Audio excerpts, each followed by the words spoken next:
Welcome back to Grassroots Radio Colorado on KLZ 560. This is Andy Pate, sitting in with Kris Cook. Sorry I came in a little early there. I'm learning. It's okay. The mic was off, so nobody knew. Hooray! You told them. Guys, I did lots of stupid things for the last 5 minutes, but the mic was off. Which is a preferable position to be in. There you go. Andy, thank you so much for sitting with me. Well, and this is our regular monthly or weekly segment now. Not monthly, weekly. You know, now I feel natural, that last hour. It's a new skill set. Just, think of it as adding to your tool belt. Okay. Okay, you're like Batman with the utility belt, and now you've got like a little parachute. I am like Batman. You were sort of like Batman. I'm Batman.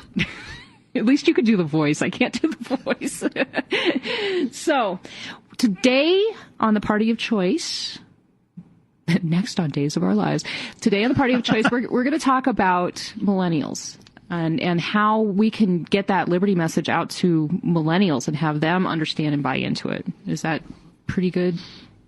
Yeah, we're going to talk about some of the big topics that are going on right now and how to talk to younger people about them. By the way, by millennials, it doesn't just mean, teenagers or early 20s. This same stuff is very effective for people into their 30s. Okay. Because a lot of people feel the same way about this stuff. What's funny, and let me see if I can get out an English sentence here. I'm thinking back to my study of the radio itself, studying of this medium and learning how to be a talk show host. And one of the leading voices in how to do talk radio is a lady named Valerie Geller, and she's written a few books. And one of the things that she talks about in there is the audience and who are you really talking to. And the traditional way of doing those demographics is you've got, 25 to 34, 35 to 44, whatever. And you split it up by age group. You split it up by, racial, maybe, Hispanics or blacks or whatever. And you split it along these traditional lines.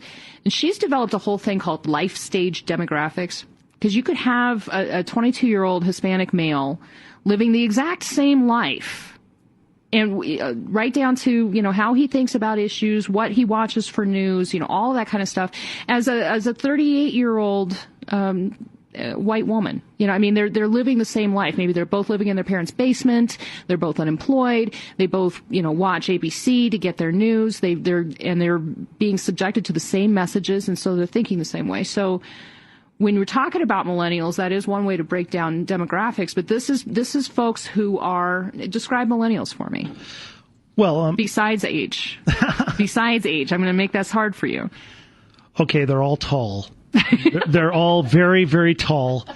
And I totally put you on the spot there. I'm so sorry. How about I describe, because I always do this, why they don't like us, because I think that's what unites them. I think that's when it comes to politics. Okay. They look at Republicans and conservatives, and to them, we're the same. So let's just call it that way, okay? Because I'm talking from their perspective. Right. We are people who disapprove of them and want to tell them how to live their lives. In other words, they believe we want to control their lives. And so when you're they believe that the Democrats don't? Amazing, isn't it? What a con. And the reason is this, and I'm going to be speaking this Sunday night down in Parker. And I always explain this when I speak. Because people are like, why? Why do young people think that we want to control their lives and the left does? Here's why. Because on about 95% of the issues, we on the right give freedom. We give liberty. Business, right. Healthcare, right. Taxation, all of that. But here's the problem. On virtually all that, they don't own any of it. They don't own businesses. They don't create jobs. Their healthcare, they're on their parents. They don't have, they don't deal with water rights, land rights, mineral rights. The only thing they own is their bodies. Right. And that's the only thing they perceive us as trying to control, is what they do with their bodies. Right. By the way, you know me, I'm a social conservative. I don't say don't talk about that stuff. I say offer and model it, don't force it. Offer and model it, but don't force it. Exactly. Okay. I love morality. Can't get enough of the stuff. It's great. Okay.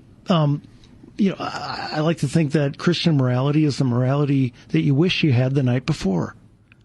I like that. Okay. It's not a bad thing. It's something where you wake up the next day and you're like, wow, I'm glad I had that morality last night. Right. It's the fewer regrets morality. Isn't that a neato thing? But but you don't. It doesn't matter if you're a Christian or not. When we tell them what to do with their bodies, they take that very personally, because to them, even though that's only 5% of the issues, and really, folks, it's only like 1%. But let's say it's 5. Even though that's only 5% of the issues, that's their 100%. Right. As far as they're concerned, we on the right are controlling their entire lives. Okay. And so that's why they see us that way. So we can say, well, wait a minute. Everything else in life, we give you liberty. To them, they're like, I don't own any of that. So I only own what you're taking away. Gotcha. So okay. That's what we're going to. So when you talk to a young person, it's very, very important that you first diffuse the idea that you want to control their lives. Then you can launch into any kind of issues, and I definitely want to get into free college here after the break. Sure. But, the first thing you want to do is connect with them and show them that you believe in them. The reason you want things this way, the reason you believe in conservative ideals is because you want them unleashed, not because you want them leashed. I like that. Okay, so can we talk about how you do that in 2 minutes? A little bit. Okay. The first thing, a few quick pointers. Number one, listen. No one's ever controlled anyone by listening to them. And we don't do that. It's just good advice for communication in general. It is, but we on the right are so good at talking points. We know so much. We do. Everybody who's listening right now has lists of talking points, and guess what? They're good. Okay? And we get so excited about that, and we want to reel them off. Folks, first listen to them. Ask them what they think. Why do you like that? And don't freak out when they say, I think free college is a great idea. I think a $15 minimum wage is a great idea. Because the second thing after listening is find the area of that is commendable. Okay. Or where they don't want to be controlled. For instance, free college. Well, I would lead and say, I think it's great. You obviously want to better yourself. And you can't afford it right now. You see that's a way you could afford it. And you could go further in life and do better things with your life. I think that's great. Then you get into, but here's why it wouldn't work. Okay. And then you're able to tell them what the downsides are. Right. Just like the last hour, lead with the positive. And you're not hiding the negative. You're being honest and upfront about it, but you want to take into account that they think you want to control their lives. That's why you have to first open the door before you go in the house. And that doorway is a doorway of, above the mantle says, you want to control me, stay out. So you have to show, I don't want to control you, let me in. And you do that by listening. You do that by finding that piece that they are embracing that says, I don't want to be controlled in whatever liberal policy it is. You can even do it by challenging them.